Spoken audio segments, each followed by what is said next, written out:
지난번이 부활에 관한 말씀을 3번 강의안에 올라가 있습니다.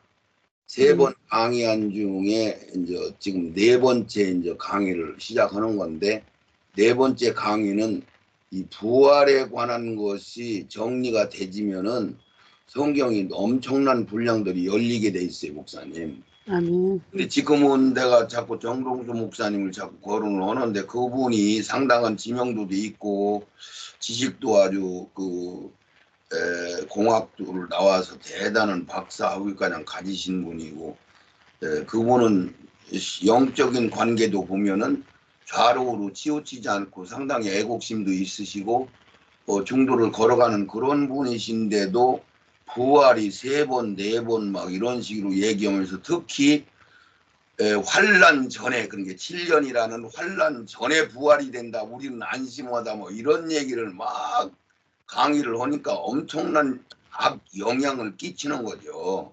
네네. 이 부활에 관한 말씀을 잘 정리해서 이번 4번째 강의 들어가는 거니까, 계시록 20장 4절을 지금 현재 기록되어 있는데 4절을 한번 읽어주세요. 또 내가 보자들 보니 거기 앉은 자들이 있어 심판하는 권세를 받았더라. 또 내가 보니 예수의 증거와 하나님의 말씀을 인하여 목배임을 받는 자의 영혼들과 또 짐승과 그의 우상에게 경배하지도 아니하고 이마에 손에 그의 표를 받지도 아니한 자들이 살아서 그리스도로 더불어 천년 동안 악노를 하니. 아멘. 아멘. 그러니까 계시록 20장 4절 안에 또라는 3가지 이 언어로 갈라놨어요. 네네. 첫 번째 또는 여기에 이 계시록 20장 4절 안에 이런 분들이 첫 번째 부활이 되는구나, 나머지는 부활이 안 되는구나, 이게 지금 기록돼 있거든요. 네네. 요게 정확하게 깨달아지면은, 이게 성경은 한 번만 딱 써 있으면 100% 이루어지는 거잖아요, 목사님. 네네. 그걸 그렇게 안 믿으니까 설로 상징으로 막 이상하게 풀어버리는 거야. 네네.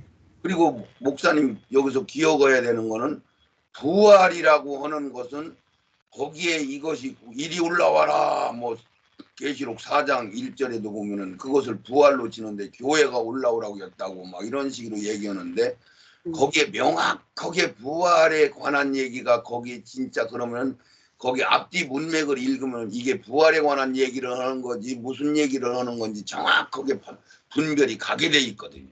네네. 그래서 계시록 20장 4절에 또 내가 보호자들을 보니 거기 앉은 자들이 있어 심판하는 권세를 받았더라. 이것은 마태복음 19장 마지막 부분에 가면은 부자 청년이 등장해가지고 예수님 보고 어떻게 하면 영생 얻습니까? 그랬더니 예수님이 계명 지켜라. 그러니까 부자 청년이 나는 어려서 좀 다 지켰습니다. 그러니까 그러면 네가 온전하고자 할진데, 그렇다면은 네 재산을 싹 팔아서 가난한 자들이 나눠주고 너는 나를 따라와라, 이렇게 얘기하니까 부자 청년이 재산이 많은 거로 걱정하고 근심하다 떠나갔다, 이렇게 말씀이 나오거든요. 네네. 이게 거기서 네가 온전하고자 할진데, 이 소리를 성경 경륜이 열리면은 그게 무슨 뜻이냐면은, 야, 네가 첫 열매 첫째 부활될 수 있는 사람, 신부로 너를 예정받은 자들을 얘기하는 거거든요. 네네. 근데 지금 신학과 교리자들은 예정받은 것 자체도 성경에서 써 있는데도 인정을 않고 그게 무슨 뜻인지 분별을 못하고 있는 실정이잖아요, 목사님. 네네. 예정받은 게 진짜 성경에 있는 거요? 예정받은 자들이 있는 거요? 그들은 누구요? 이거 분별해야 되는데, 네네. 예정받은 자리라는 얘기는 첫 번째 부활에 동참하는 사람들이고 하늘나라 일꾼들 되는 사람들이고 주님의 신부가 되고 종이 되고 제자가 되고 제사장이 되는 사람들을 이야기하는 건데, 그것이 열려있지 않은 거죠. 그래서 여기서 심판하는 권세를 받았다고 하는 자들은, 이들은 12 제자를 얘기하는 거야. 그래서 부자 청년이 근심하고 떠나가니까 예수님이, 야, 부자가 천국에 들어가는 거 낙타가 바늘기 들어가는 것보다 힘들어. 그러니까 거기서 제자들이 심히 놀래가지고 우리는 그러면 다 버리고 주님 따라왔는데 우리는 그럼 어떻게 됩니까? 당연히 물어볼 걸 그렇게 물어보면 깜짝 놀래가지고. 왜? 낙타가 어떻게 바늘길을 통과하고 인간으로 상상이 안 가지. 그러니까 예수님이 야 사람으로는 안 되지만 성령 하나님으로는 된다. 그러니까 베드로가 막 성질이 나가지고 보소서 예수님한테 내가 다 버리고 따라왔는데 그러면 우리는 어떠란 말입니까? 막 그러니까 예수님이 거기서 이 이야기를 한 거예요. 12 제자한테 니들은 12 보좌에 앉아서 그러면 왕권을 가지고 너희들은 천년 왕국에서 모든 자들을 심판하는 자리에 있을 것이다. 이 얘기를 하는 거예요. 그래서 12 제자여 또 해서 그 다음에 또 그러면 내가 보니 예수의 증거와 하나님의 말씀을 인하여 목배임 받은 자들 이것은 대충 사람들이 알아듣죠. 목배임 받은 자 그러면 순교자들 뭐 이런 뜻인데 이 순교자들은 신약교회에 와서부터 시작해서 모든 순교자들을 통틀어서 얘기하는 거고 그리고 그 다음에 세 번째 또 짐승과 우상에게 경배하지 아니한 자 이 사람들은 지금 현재 현 시대의 우리들을 얘기하는 거야. 우리들 예정받은 신부들을 얘기하는 거야. 이들이 이제 살아있으면서 신앙생활을 하고 있고 마지막 세대를 당할 사람들이거든요. 이게. 이게 이들한테 준 과제는 12제자와 순교자 빼고 지금 현재 남아있는 이 짐승과 그의 우상에 경배하지 않는다. 666 짐승표 안 받고 안 따라가는 사람들을 얘기하는 거잖아요. 그리고 이마와 손에 표를 받지 않는다. 이거 같은 얘기고요. 그래서 그들이 짐승표 안 따라가는 사람들 소위 어린 양의 생명책에 농명된 자들 말하자면 배도 안 한 자들 이런 뜻이죠. 그 소수가 그 예정받은 자들만 부활에 동참하고 나머지는 전부 멸망받는 거거든요. 그래서 짐승을 안 따라가는 사람들이 살아서 그리스도로 더불어 있는데 여기서 살아서라는 의미는 원문가장 찾아 들어가면은 부활해서 이 소리예요. 부활해서. 첫째 부활해서 그리스도로 더불어 천년 동안 왕노로 돈다. 이렇게 이제 계시록 20장 4절 이것을 정리가 돼야 이 부활에 대한 관한 것이 연결이 되거든요. 그럼 계시록 20장 지금 4절이었으니까 5절로 넘어가면은 그 나머지 죽은 자들은 지금 성경을 쳐다보면은 4절에 새 무리를 얘기하고 그들이 첫 열매로 부활된다.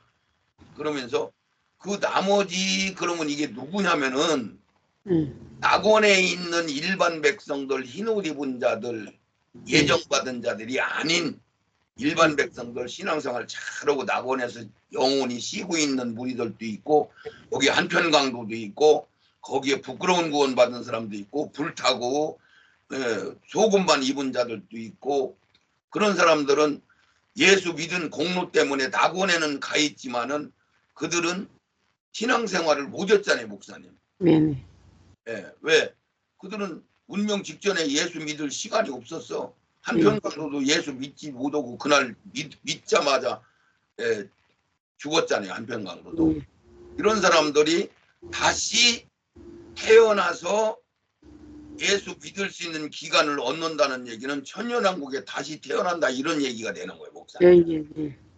그래서 그 나머지는 부활하는데 동참 못하고 전부 낙원에 그냥 머문다 이 소리요. 그리고 지옥에 가 있는 노아홍수 이전부터 지금 현재 이 인류 6,000년 동안 역사 동안에 살았던 인간들이 다 거기에 음부 아니면 지옥에 내려가 있고 낙원에 간 수는 얼마 안 되는데 그 음부나 지옥에 내려가 있는 그 영들을 예수님이 복음을 전한 사실이 있잖아요. 목사님.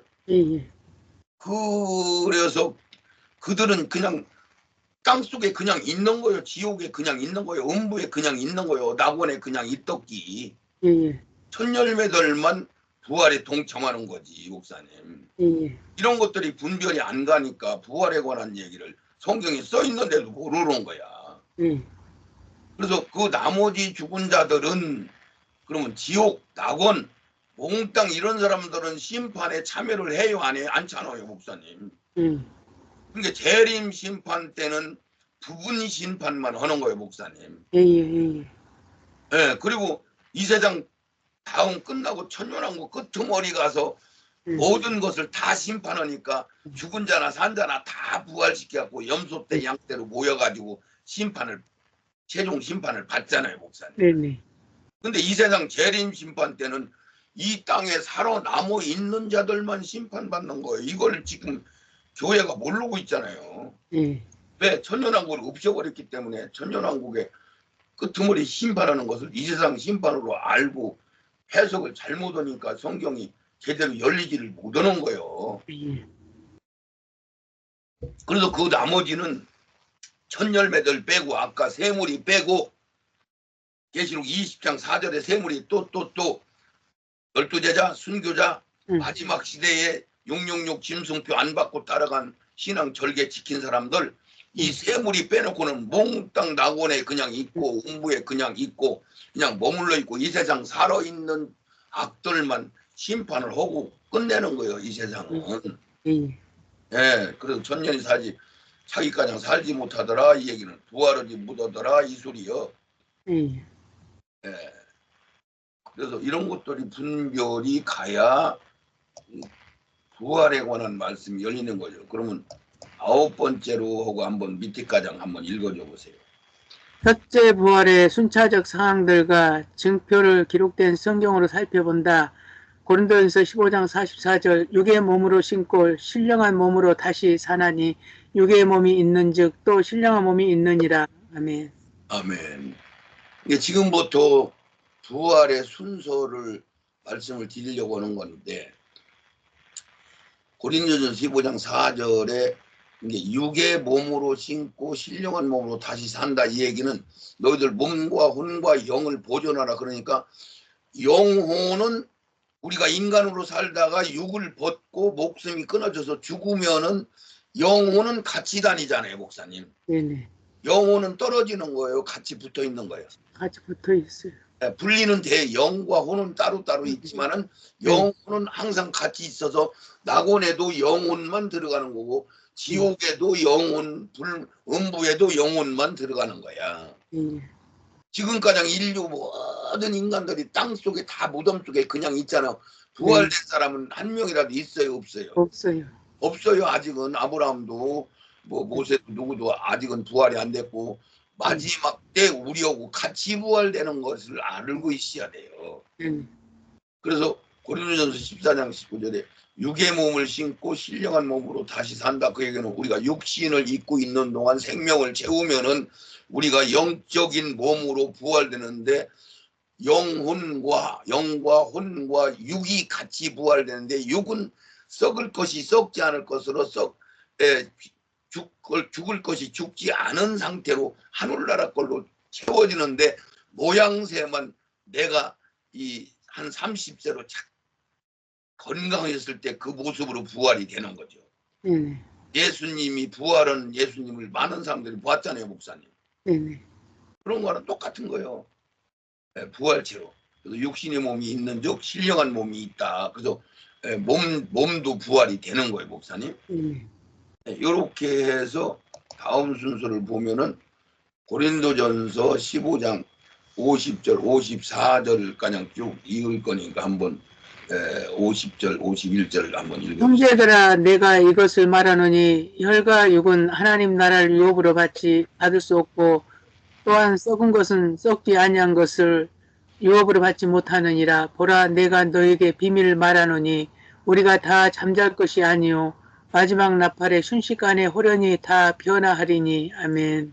자, 이것을 제가 글자 하나하나를 다 해석을 해드리시니까 여기다 메모하시면서 잘 이것을 받아들이시면 금방 성경이 열려요. 부활이라는 것이 열려버려. 그러니까 형제들아 내가 이것을 말하노니 이게 부활에 대한 아주 도표라고 볼 수도 있어. 혈과 육은 하나님 나라를 유업으로 못 받는 게 육신이 땅으로 돼 있는 몸덩어리는 부활 하나님 나라 못 들어간다. 영적인 몸이 영적인 걸로 채워져야 된다. 생명이 채워진다 이 소리고 받을 수 없고 또한 썩을 것을 썩지 아니할 것을 유업으로 받지 못한다. 썩지 않는 영원성으로 채워져야 된다. 이 소리거든요. 아멘. 51절에 보라 내가 너에게 비밀을 말하는데 우리가 다 잠잘 것이 아니요. 여기서 잠잔다는 얘기는 낙원에 가 있는 사람들한테 쓰는 용어고 지옥의 음부에 내려가 있는 사람들 보고는 죽었다 그래요. 표현이. 예, 이렇게 돼 있어요. 예, 이런 것들을 알아야 성경 열리는 거예요. 그래서 마지막 나팔에 순식간에 호련이 다 변화한다. 이 마지막 나팔은 무슨 나팔이냐면은 천사들이 부는 나팔이요. 하나님이 부는 나팔이 하나님이 나팔이라고 하는 거야. 근데 이제 구약에 이스라엘들이 전쟁 올 때도 막 나팔 여러 번 불잖아요. 예, 절기 때 막 나팔 불잖아요. 예, 나팔이 아니고 마지막 나팔 그러면 계시록에 기록되어 있는 첫째 나팔, 둘째 나팔이어가지고 이게 7번째인데 7번째 나팔을 마지막 나팔이라고 하는 거야.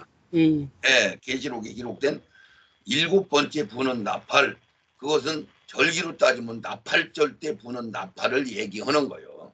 예, 나팔절 절기도 알으면은 이것들이 더 명확하게 열리게 돼 있죠. 아멘. 마지막 나팔에 부활이 된다. 요것을 보면은 성경의 6월절에 예수님이 정확하게 돌아가셨고 무교절에 예수님이 무덤에 내려가셨고 예, 예, 초실절에 예수님이 정확하게 첫째 부활을 하셨고 예, 또 오순절 때 정확하게 오순절 성령이 오셨잖아요. 예, 그러니까 절기대로 100% 이루신 거예요. 그러니까 지금 오순절 다음에는 우리 이방인들 농사 짓는 거 4개월이 지나고 나면은 나팔절이 시작되는데 나팔절 때 부활이 되는 거예요, 목사님. 우리가 노래 부르잖아요. 나팔 불 때 나의 이름 부를 때 내가 부활 승천한다고 또 있잖아요. 예, 그러니까 나팔절 때 이 7번 나팔을 불고 마지막 나팔 불 때 부활이 순식간에 이루어진다 이런 얘기예요, 목사님. 예, 이래서 고린도 전서 4장에 돕으니까 더 계속 읽으면은 무슨 소리냐면은 이건 부활 그림을 보시고 52절에 나팔 소리가 나며 죽은 자들이 썩지 않을 것으로 다시 살고 우리도 변화하리라. 이 썩을 것이 불갑을 썩지 아니할 것을 입겠고 이 죽을 것이 죽지 않을 것을 입으리라. 이 썩은 것이 썩지 아니함을 입고 죽을 것이 죽지 아니함을 입을 때는 사망이 이김이 삼킨 바 되리라. 기록된 말씀이 응하리라. 이렇게 이제 기록이 되어 있고요. 아까 고린도전서 그러면 계시록 11장 15절 18절 15절까지 일곱째 천사가 나팔을 불매 하늘에 큰 음성들이 나서 가로되 세상 나라가 우리 주와 그 그리스도의 나라가 되어 그가 세세토록 왕노하시리이다 하니 하나님 앞에서 자기 보좌에 앉은 24장로들이 엎드려 얼굴을 대고 하나님께 경배하여 아멘. 아멘. 이게 무슨 소리냐면 7번째 천사가 나팔을 분다. 아까 조금 전에 내가 7번째 나팔을 부를 때 부활이 된다고 얘기를 했잖아요. 예, 이게 직접 7번째 나팔을 부는 것이 계시록 11장 15절에 기록이 돼 있어. 7번째 천사가 나팔을 불었다. 그 7번째 천사가 부는 나팔을 얘기하는 거야. 이게 마지막 나팔이에요. 예, 그랬더니 이 비밀이 거기에서 부활이라는 얘기는 쏙 빼버리고 하늘에 큰 음성이 나서 가로되 세상 나라가 우리 주와 그리스도의 나라가 됐어요. 이 얘기는 예수님이 벌써 왕으로 등장했다. 이 얘기 심판이 끝나고. 예, 그러니까 마지막 나팔이 불고 나서 부활 휴고 사막도 가로있고 백마 타고 지상으로 내려오는 얘기는 쏙 빼버린 거예요, 목사님. 그리고 심판하는 얘기도 다 빼버렸잖아요. 예, 여기는 이미 심판이 끝났잖아요. 세상 나라가 예수님 나라가 됐으니까. 예, 세상 나라가 지금 마귀 나라인데 예수님 나라로 바뀔 때는 마귀를 심판이 끝나야 예수님이 왕으로 등장, 예수님 나라가 되는 거예요. 마귀 심판도 않고 예수님이 왕이 되는 거예요. 심판하고 나서. 그렇지, 하고 나서 되는 것이 순차거든요. 예, 그러니까 여기서 7번째 나팔을 불었더니 하늘에서 큰 음성이 나서 세상 나라가 우리 주 예수 그리스도 나라가 됐어요. 그러면 이미 거기에 7번째 나팔과 예수님이 나라 왕이 됐습니다. 이 얘기 가운데 뭐가 안 들어가 있느냐면은 부활, 휴거, 세마포소로 가로있고 백마 타고 지상으로 내려와서 이 세상을 완전하게 심판이 싹 끝나는 것가량을 쏙 빼놓은 거예요, 목사님. 이 비밀을 알아야 이 부활이 열리게 돼 있는 거야. 네, 이 얘기. 그러니까 왜 그렇게 하느냐면은 성경에 보면은 이 세상과 다음 세상 천년왕국을 묶어서 심판하는 얘기를 한꺼번에 쭈르륵 써 있을 때도 있고, 목사님. 이 세상 심판 따로 천년왕국 심판 따로를 분리해서 써놓을 때도 있고, 세례 요한이 등장하는데 초림 때 오는 얘기, 재림 때 오는 얘기, 재림 직전에 오는 얘기, 이런 것들을 성경을 잘 이해를 해야 글씨 한 글자도 다 해석이 가능해야 그게 분별이 오는 거예요, 목사님. 그리고 마태복음 25장 30절 31절에 보면은 예수님이 천사들과 함께 등장하는데 그러고 나서 오른쪽에는 염소떼, 왼쪽은 양떼. 그러면 예수님이 천사들과 함께 공중에 등장하는 것은 재림 심판 때, 목사님. 그리고 염소떼, 양떼로 모든 자들을 다 불러 놔두고 심판하는 건 백보자 천년왕국 끄트머리 심판이에요. 최종 심판. 그걸 한꺼번에 묶어놨어. 그러니까 심판은 같은 심판이니까 묶어서 얘기해도 무관하는 거지. 그러니까 여기도 계시록 11장 이 15절에 7대 천사가 나팔을 불었는데 부활에게 휴거에게 백마 타고 지상으로 내려와서 악을 심판하는 얘기는 쏙 빼놓고 7번째 나팔 불어서 심판 이런 거 다 하거나 그 중간 거는 다 생략해버리고 예수님 나라가 됐습니다. 여도 이게 문제가 되는 건 아니란 말이죠. 이래서 이런 것들을 성숙된 눈으로 바라볼 때 이게 무슨 뜻인지를 알아들어야 이해가 오는 거야. 부활. 요거 모르면 이것을 이렇게 비밀로 해놔가지고 이 부활 이야기가 분분한 거야. 그래서 그가 세세토록 왕노로하신다. 그러면 예수님이 이미 심판이 끝나고 이제 천년왕국이 열리는 시간만 이제 남은 상태에서 얘기를 한 거야. 16절에 하나님 앞에 자기 보좌와 앉은 24 장로들이 엎드려 얼굴을 대고 하나님께 경배하며 아멘 맞습니다 옳습니다 그러고 막 쭉 얘기하는 장면이 나오잖아요.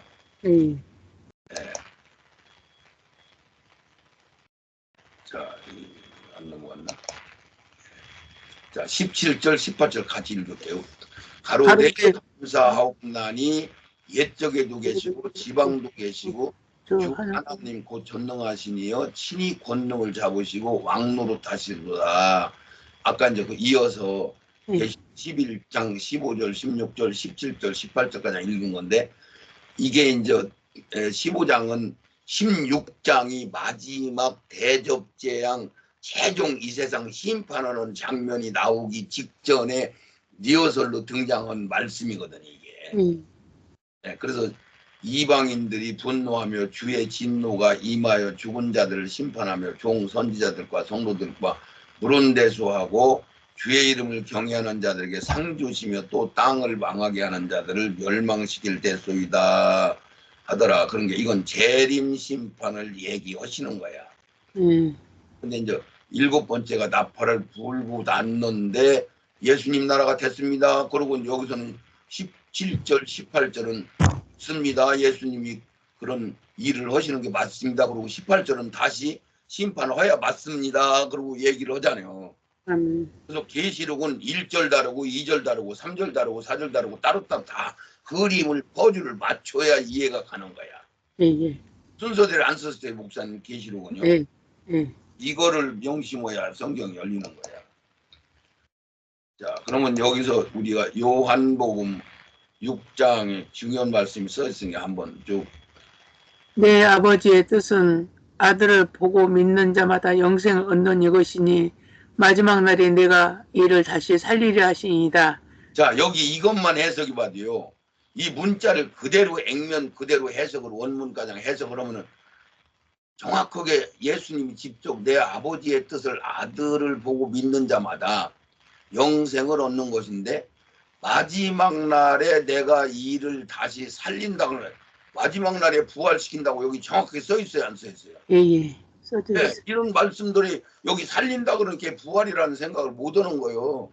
예. 그러면 마지막 날이라는 단어는 마지막 날, 큰 날, 심판날, 주님의 날, 이게 전부 다 마지막 이 세상 심판하는 장면을 마지막 날이라고 하는 거예요. 예. 성경에서 그렇게 얘기한단 예. 말이에요. 예. 그러니까 좌우지간은 몰라도 7년 그 동안 7년 환란 전에 부활이 되는 게 아니라 7년이 끝나고 끝나고. 이 세상 완전히 끝나기 직전 심판 직전에 부활이 된다 이런 얘기예요. 예. 마지막 날에 부활시킨다 이런 얘기예요. 이 부활로 이걸 바꿔서 메모를 해놓으면 훨씬 깨닫기가 쉽죠. 요한복음 6장 54절은 뭐라고 써있나 한번 보세요. 내 살을 먹고 내 피를 마시는 자는 영생을 가졌고 마지막 날에 내가 그를 다시 살리리니. 아멘. 예, 여기도 내 살을 먹고 내 피를 마시는 자는 영생을 가졌고 거듭나서 생명으로 신앙을 채우고 자라나서 장성한 자들은 마지막 날에, 이런 게 마지막 날은 첫째 부활만 되는 거예요, 목사님. 둘째 부활은 천년왕국 끝에 이루어지는 거고. 그래서 마지막 날 부활되는 숫자가 작다고 얘기하는 거야. 목사님, 부활이 돼야 구원이 완성된 것을 예수님은 얘기는 하는 거거든요. 예수 믿고 중간에 탈락하고 이런 거 다 빼놓고서나 예수 믿고 부활이 된 사람들을 구원받았다라고 얘기하는 거야. 구원받은 숫자가 작다 한 얘기가 그 뜻이란 말이지. 그래서도 마지막 날에 정확하게 마지막 날에 그걸 다시 살린다고 정확하게 말씀을 했으니까 이 말씀을 따라가야 되는 거예요. 이걸 버리면 안 되고. 예. 그러면 또 10번째를 한번 또 목사님 읽어줘 보세요. 첫째 부활은 언제 이루어지며 그날을 마지막 날로 기록된 말씀들을 살펴본다. 나를 보내신 이의 뜻을 행하려 함이이다. 나를 보내신 이의 뜻은 내게 주신 자 중에 내가 하나도 잃어버리지 아니하고 마지막 날에 다시 살리는 것 이것이이다. 아멘. 여기도 지금 또 마지막이라는 얘기가 벌써 3번, 4번, 5번째로 지금 첫째 부활은 언제 이루어지며 그날을 마지막 날로 기록된 말씀들을 또 다시 살펴보면은 요한복음 6장 39절에도 나를 보내신 이의 뜻을 행하려 함이니라. 나를 보내신 이의 뜻은 내게 주신 자 중에 내가 하나도 잊어버리지 아니하시고 마지막 날에 다시 살리는 것이다. 여기 마지막 날에 죽은 송장들을 뭐 어떻게 육으로 살린다는 얘기가 아니고 부활로 살린다는 얘기를 여기 원어적으로 해석하면 부활시킬 것이다 이 소리요, 목사님. 네, 이것을 지금 해석을 못 하는 거예요, 목회자들이 지금 여기도 정확하게 지금 마지막 날이 부활시킨다고 얘기를 한 거잖아요. 그럼 요한복음 11장 23절 24절은 마르다 보고 나사로 살릴 때 얘기가 여기 23절부터 26절까지 한번 읽어줘 보세요. 예수께서 가라사대 내 오라비가 다시 살리라. 마르다가 가로되 마지막 날 부활에는 다시 살 줄을 내가 아나이다. 예수께서 가라사대 나는 부활이요 생명이니 나를 믿는 자는 죽어도 살겠고 무릇 살아서 나를 믿는 자는 영원히 죽지 아니하리니 이것을 내가 믿느냐. 아멘. 정확하게 오라비가 죽었어. 그러니까 예수님이 다시 산다 그러니까 마르다가 가로되 마지막 날, 마르다는 지금 예수님한테 말씀을 들어가지고 마지막 날은 누구나 다 그 천열매들은 부활된다는 걸 알고 있다 이런 얘기잖아요, 여기서. 마르다가 마지막 날 부활한다고 나도 그거는 알고 있어요. 예수님 지금 산다는 얘기를 예수님이 했는데 그래서 다시 살 줄을 내가 아나이다 그러니 예수님이 아니다. 나는 부활의 생명이 나를 믿는 자는 죽어도 살고 무릇 살아서 나를 믿는 자는 영원히 죽지 않고 이것을 내가 믿느냐고 얘기를 한 거거든요. 그래서 마르다는 마지막 날 부활한다는 것을 영적으로 알고 있는 거예요. 네. 여기서도 간접적으로 우리한테 얘기해 주는 거잖아요, 말씀을. 네. 마지막 날 부활한다. 이렇게 많이 써 있는데도 믿을 생각을 안 해요. 마지막 날이 무슨 마지막 날인지를 찾아보고 원문도 찾아보고 해야 될 거 아니에요. 아멘. 그러면 11번에 가서는 부활을 상징으로 표현하는 성경에 기록된 말씀들을 더 찾아보면은 마태복음 예수께서 대답하여 가라사대 너희가 성경도 하나님의 능력도 알지 못하는 고로 오해하였도다. 부활 때에는 장가도 아니가고 시집도 아니가고 하늘에 있는 천사들과 같으니라. 아멘. 아멘 부활 때는. 그래서 여기 강의는 오늘은 네 번째 강의는 여기서 마치는 걸 하고 이것을 다시 강의 여기부터 시작하겠습니다, 목사님. 아멘.